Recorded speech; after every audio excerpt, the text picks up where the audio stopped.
পড়াশোনার লেগে আমি সব করতে রাজি আছি। আমি পড়তে চাই, আমি শিক্ষিত হতে চাই।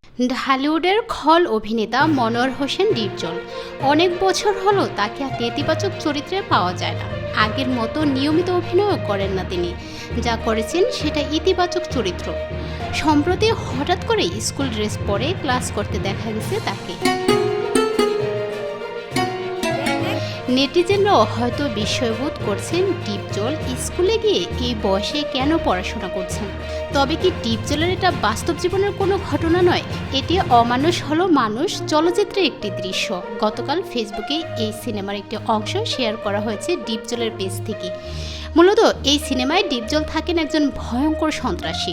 স্কুলের শিক্ষিকা মৌ খানের প্রেমে পড়েন তিনি।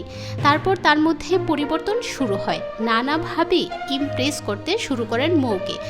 যদিও ক্লাসে মৌ তাকে শিক্ষা নেওয়ার ব্যাপারে নাকচ করে দিতে চান, বলেন যারা মাস্তানি গুন্ডামি করে তাদের দ্বারা শিক্ষা গ্রহণ সম্ভব না। নেটিজেনরাও ডিপজলের এমন চরিত্র দেখে মজা পেয়েছেন। অনেকেই নানা রকম মন্তব্য করেছেন। এমন অভিনয়ের জন্য অনেকেই তার প্রশংসা করেছেন। সমালোচনা করে অনেকেই বলছেন এই বয়সে ডিপজলের এমন অভিনয় মানায় না, তার অবসরে যাওয়া উচিত।